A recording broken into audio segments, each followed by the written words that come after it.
सावन की पवित्र महीने पर किसी भी सोमवार के दिन बांध दीजिए यहां पर एक जोड़ा हरी चूड़ी। फिर देखिए, यह चमत्कार भगवान भोलेनाथ के आशीर्वाद से मिल जाएगी।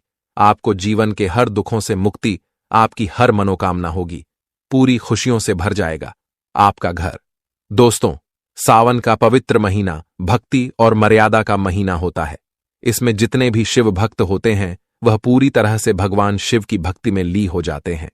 दोस्तों, यह महीना पूरी तरह से भगवान शिव को समर्पित होता है और वेद पुराणे के अनुसार सावन की पवित्र महीने का नियंत्रण पूरी तरह से भगवान शंकर के हाथों में होता है।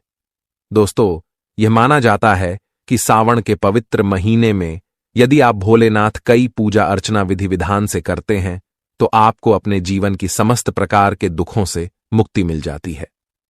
दोस्तों, आज के इस वीडियो में हम जो आपको एक जोड़ी हरी चूड़ी का उपाय बताने जा रहे हैं, इस उपाय को किसी भी सोमवार को विधि विधान से नियम पूर्वक कर लेते हैं तो न केवल आपको बल्कि आपके पूरे परिवार का जीवन बदल सकता है।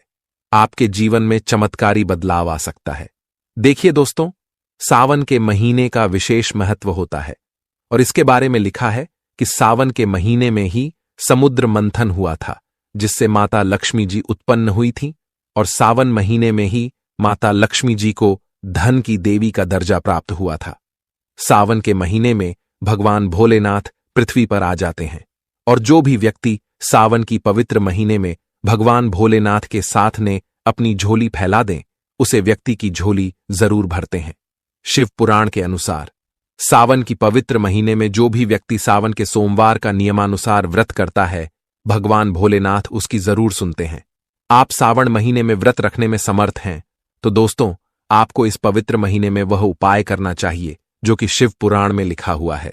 और दोस्तों, हरी चूड़ी वाला उपाय जिसके बारे में शिव पुराण में अध्याय नंबर 54 में लिखा हुआ है कि अगर आप सिर्फ और सिर्फ सावन के किसी भी सोमवार के दिन हरी चूड़ी का जोड़ा इन पेड़ों पर बांध दें, जिनके बारे में हम आपको इस वीडियो में बताने जा रहे हैं, तो आपके जीवन में एक चमत्कारिक सकारात्मक बदलाव आएगा। आपका जो भी कष्ट होगा, कर्ज होगा, वह सब जड़ से नष्ट हो जाएगा। तो दोस्तों, पुराण के अनुसार भगवान भोलेनाथ को 3 वृक्ष अत्यंत प्रिय हैं।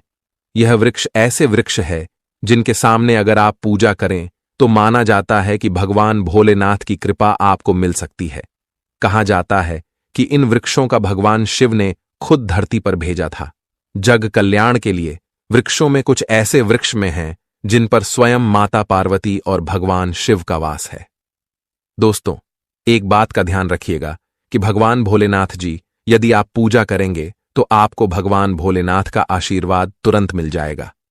लेकिन आपने पूजा करते वक्त कोई ऐसी गलती कर दी जो आपको नहीं करनी चाहिए तो भोलेनाथ जल्दी रुष्ट भी हो जाते हैं।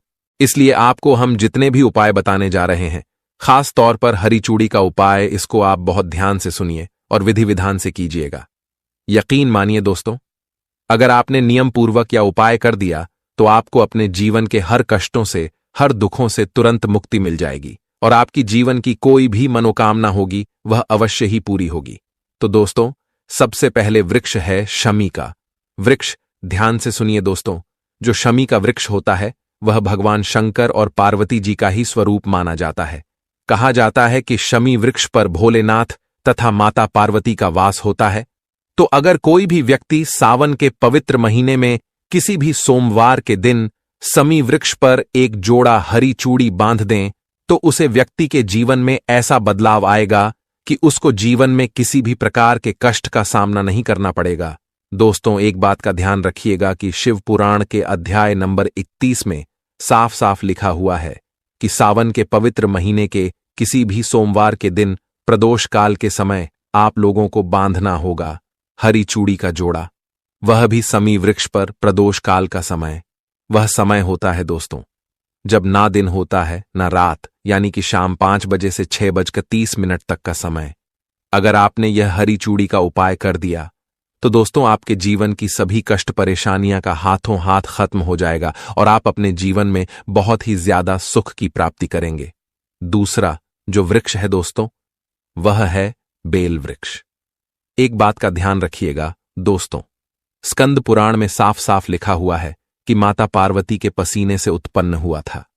बेल वृक्ष, जब माता पार्वती के पसीने की बूंद मध्यान्ह चचल पर्वत पर गिरी तो वहीं बन गया था।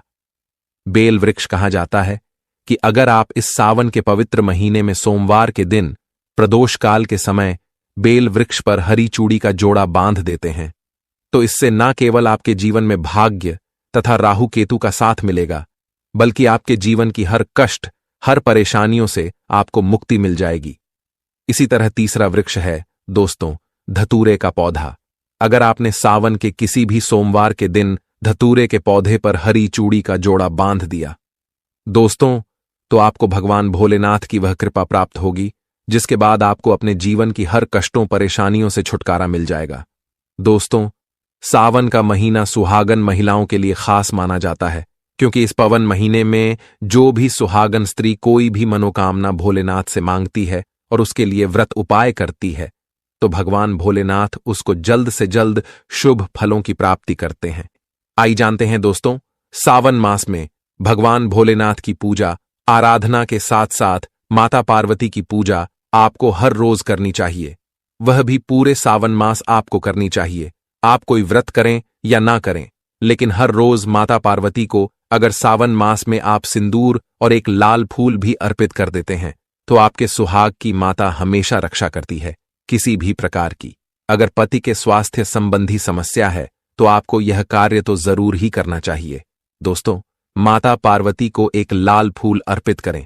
रोजाना गुड़हल का फूल हो तो बहुत ही अच्छा रहेगा, और लाल सिंदूर रोज माता को अर्पित करें और फिर अपनी मांग में भी जरूर भरे। यह कार्य आपको करना ही करना चाहिए और यह उपाय सभी के लिए है।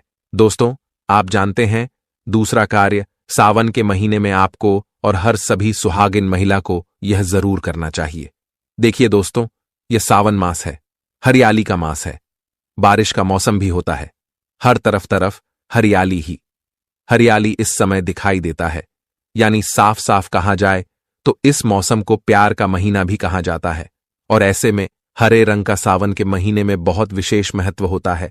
दोस्तों, ऐसे में सावन के मास में सुहागिन महिलाओं को हरी चूड़ियां, हरी कपड़े जरूर पहने चाहिए।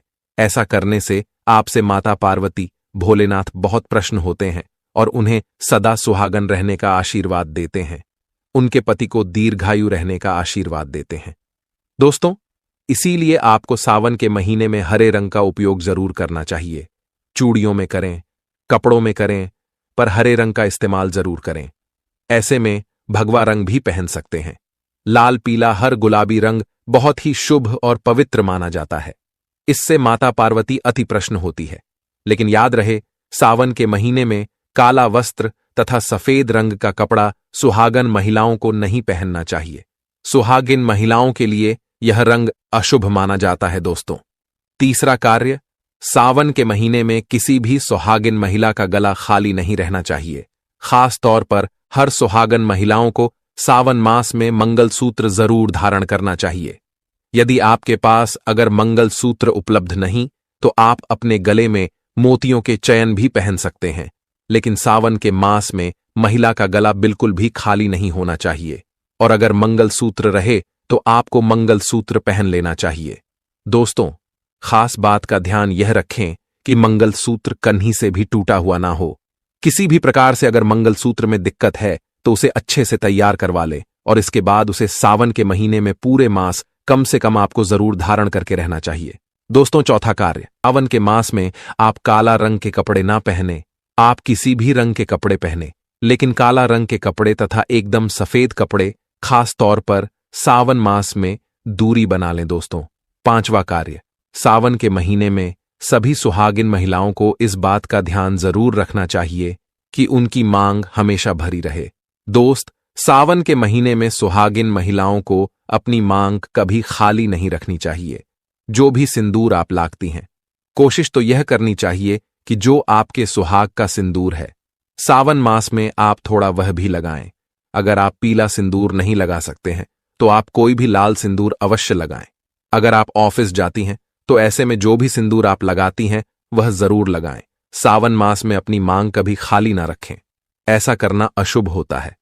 तो आप इस बात का भी जरूर ख्याल रखिएगा। दोस्तों, सावन मास में सिंदूर खरीदना, सिंदूर बांटना भी बहुत ही शुभ कार्य होता है। तो आप ऐसा भी कर सकते हैं। सिंदूर से जुड़ा कार्य पति पत्नी के जीवन में प्रेम को बढ़ाता है, सुख समृद्धि की प्राप्ति होती है, घर में गृह क्लेश नहीं होता दोस्तों। छठी बात दोस्तों, वैसे तो सावन के महीने में सुहागन महिलाओं के लिए वैसे तो श्रृंगार बहुत ज्यादा शुभ कार्य होता है, जो कि करना भी चाहिए। अगर पूरे मास में नहीं कर सकते हैं तो ऐसे में सावन के महीने में, जैसे हमने आपको बताया, मंगल सूत्र, सिंदूर, इनका ध्यान रखें और रंग का भी ध्यान रखें। जो भी आप कपड़े पहना है तो काले रंग के ना पहने। इस प्रकार से आप अपने पैरों में बिछिया और पायल आपको सावन मास में जरूर पहनना चाहिए। दोस्तों देखिए, घरों में जब महिलाएं पायल पहनती हैं तो बहुत ही अच्छा है। पायल में जो घुंघरू होते हैं तो उनकी आवाज से माता लक्ष्मी प्रसन्न होती है और स्वयं आपके घर पधार है और आपके पति को आशीर्वाद देती हैं। ऐसे में सावन मास में आपको जरूर करना चाहिए। आपके ऐसा करने से धन धान्य की कमी नहीं होती। तो ऐसे में खासकर अपने पैरों में बिछिया और पायल जरूर पहनकर रखें। दोस्तों 7वां कार्य, जैसे कि हमने बताया कि सुहाग की सामग्री को खरीदना बहुत ही शुभ कार्य होता है।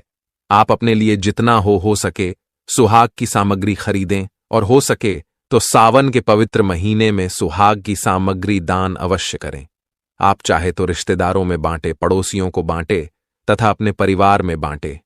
अन्य लोगों को सुहाग की सामग्री जैसे सिंदूर, बिंदियां, हरी भरी चूड़ियां, बिछिया, पायल, इस प्रकार की चीज आपको ज्यादा से ज्यादा लोगों को दान देनी चाहिए या उपहार में देनी चाहिए। याद रखें, अपने खुद का मेकअप कभी किसी को दान ना करें। दोस्तों 8वां, सावन के महीने में हर विवाहित महिलाओं को हाथों में मेहंदी जरूर लगानी चाहिए। ऐसा करना बहुत ही शुभ माना जाता है। माता पार्वती का आशीर्वाद प्राप्त होता है। ऐसी सभी चीज सुहाग की निशानी होती है। और सावन के मास में माता पार्वती की पूजा की आराधना के साथ साथ अगर हम इन कार्यों को करते हैं तो इससे माता हम पर प्रसन्न होती है और हमें मनचाहा आशीर्वाद देती है। दोस्तों ऐसे में आपको यह सभी कार्य करने हैं जो कि बहुत ही छोटे हैं और बहुत ही सरल है, जो कि आसानी से आप कर भी सकते हैं। लेकिन ध्यानपूर्वक सावन के महीने में सभी सुहागिन महिलाएं इन कार्यों